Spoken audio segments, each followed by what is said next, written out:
Law and Order SVU Recap. A Vicious Circle from Season 27, Episode 3, October 9th, 25. Here is your Law and Order SVU recap for the brand new Thursday, October 9th, 2025 episode that premieres tonight on NBC. According to the NBC synopsis of tonight's Law and Order SVU Season 27, Episode 3, A Vicious Circle, Bruno believes a bomb was put to destroy DNA evidence in a rape case. In relation to the bombing, Benson takes on a murder investigation. Griffin encounters the exasperating obstacles that come with handling an SVU case. For our Law and Order SVU recap, be sure to bookmark this page and return between 9 and 10 p.m. Eastern Time. Check out all of our Law and Order SVU recaps, spoilers, news, and more while you wait for the recap. The Law and Order SVU recap for tonight starts now. Frequently refresh the page to receive the most recent information. SVU detectives were on the scene when the Roosevelt Women's Clinic was bombed in tonight's Law and Order SVU episode. It was a clinic for fertility. It facilitates pregnancy in women. The detectives' purpose was to obtain the DNA of a rape suspect. But the bomb went off, so they never had the chance. There were a few theories as to who might be responsible. The lab couldn't have been mistaken for something else by anti-abortionists. Ted Simons, the rape suspect, might even be the culprit. Perhaps after learning that they were obtaining his DNA, he decided to bomb the location rather than risk being implicated in rape. Many theories once more. Ted didn't ever bomb. In contrast, he bleached his trash to prevent the police from ever obtaining his DNA. For months, they have been making an effort. It was obvious he was desperate to conceal it. Simons was hauled in by the police. Regarding the bombing, they asked him questions. Later on, he denied any knowledge of it. He was completely unaware that his DNA had been subpoenaed. Instead of admitting he bombed anything, Simons would prefer to argue himself into the rape charge. He had no desire to be sentenced to life in prison. The police collected his DNA. They intended to put him on trial for rape. Simply put, he wasn't their arsonist. He didn't make a point by destroying over 10,000 embryos or bombing that clinic. When the woman who ran that clinic was later murdered, he was still in custody. Dr. Isla Mukherjee was her name. The word slut was inscribed on her tummy when she was discovered in a building after surviving the attack. She seems to have asphyxiated to death. The clinic had nothing to do with the bombing. The fertility doctor was constantly at the center. Isla had a divorce pending. The divorce was extremely acrimonious.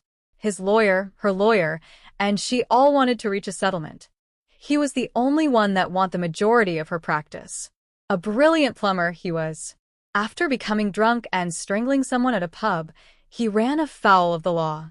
He battled substance abuse. In addition, he thought his wife was unfaithful. Chris Clementi was questioned by the police. He declared his love for his wife. Although he believed he should have a piece of the clinic since he had used all of his savings to help her start it in the first place, he was okay if she decided to close it. Clementi was being heavily criticized by the new detectives. Bruno paved the path for him while Griff pursued him. In addition, there were further suspicions. For months, the doctor has been receiving death threats. Her clinic was the starting point. At home, she then began to get them. The Flyers belonged to a movement that opposed nationalism. All procreation is bad, they thought. They believed that bringing children into the world was wrong because they would only cause suffering. The young adults were members of a death cult. And an eerie elderly man. That was Kurt Young, the eerie old man.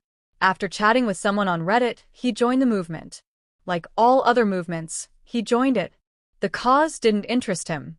Only the young, attractive women who were interested in them were his target. He was having an affair with a member of the anti-natalism movement.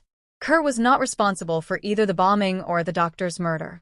His new girlfriend was with him. Loudon is her name. She was shown by the police that Kurt was a jerk. This was beneficial because she knew he had murdered her teaching assistant, Autumn Diaz. Autumn also participated in the antinatalism campaign. She struggled with sadness and anxiety. Kurt admitted to Loudon that he killed her at her request. He didn't mention that it was his, and that Autumn was expecting. To help her, he didn't murder her. In order to get rid of a pregnant girlfriend before moving on to a younger one, he took this action. They both belonged to the death cult that opposed nationalism. Loudon directed the police to Kurt's Winnebago. The murder weapon was discovered. It was linked to a cold case involving a woman who fit Autumn's description. Kurt was taken into custody for homicide. Simply put, it wasn't the homicide they were first investigating. It appears that the movement did not kill Isla. In fact, her lawyer killed her. The divorce was being drawn out by Mark Olson. When he told the police earlier that it was Clemens, he was lying. Clemens had a credible alibi. But Olson was losing money quickly.